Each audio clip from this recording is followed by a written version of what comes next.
All right, let's get right into it. Today, we're diving into a pretty radical take on the nature of who we are. And I mean, this isn't just about what you think or what you do, it's about who you really are, underneath all the noise of your mind. So let's kick things off with probably the biggest question there is. Who is the person actually hearing my voice right now? Is it your name, your job? Is it all your memories put together? Well, the material we're digging into today is going to challenge every single one of those assumptions. And boom, there it is, the core idea.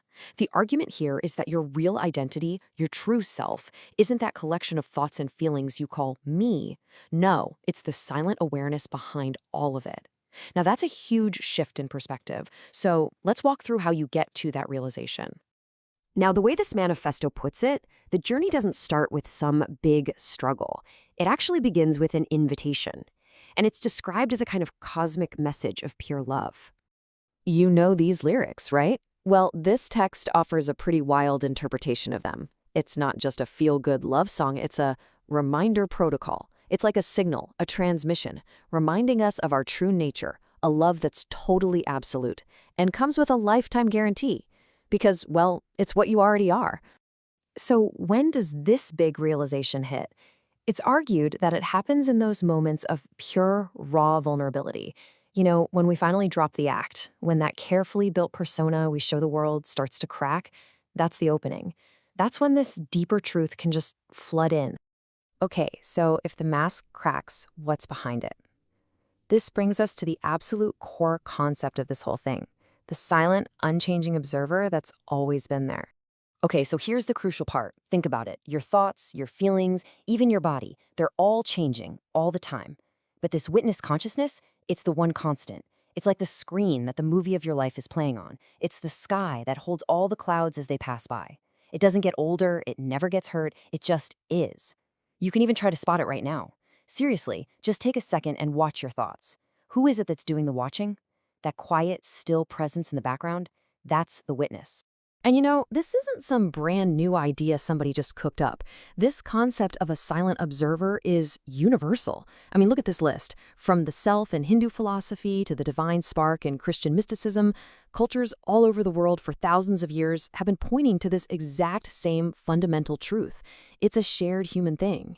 Okay, so if we have this silent witness just watching everything, how does that actually relate to our messy, day-to-day human lives?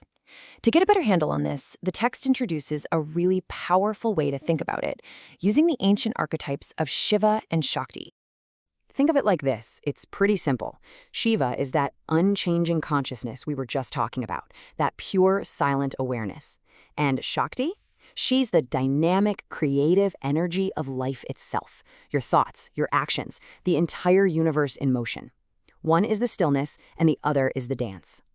Let's look a little closer at this table because it breaks down this partnership beautifully. See, Shakti is the human part, the dancer, the energy, everything we experience through our five senses. Shiva is the divine witness, the space where the dance happens, a state of pure bliss they call Ananda. Our body is Shakti's instrument, her avatar, but Shiva is the silent field that the avatar gets to move around in. They're not two separate things, they're two sides of the very same coin.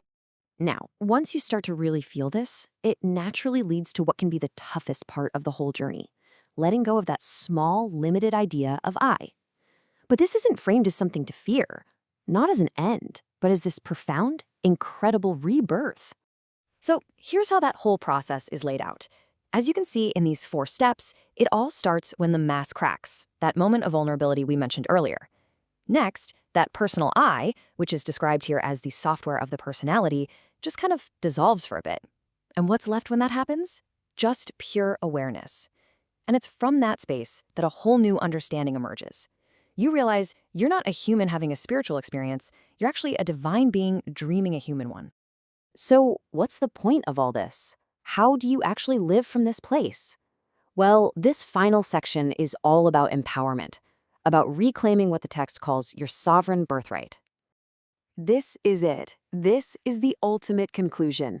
The search for a savior, for a guru, for some god way out there, it ends.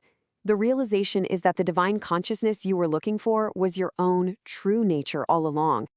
And this final quote here is just a powerful call to action.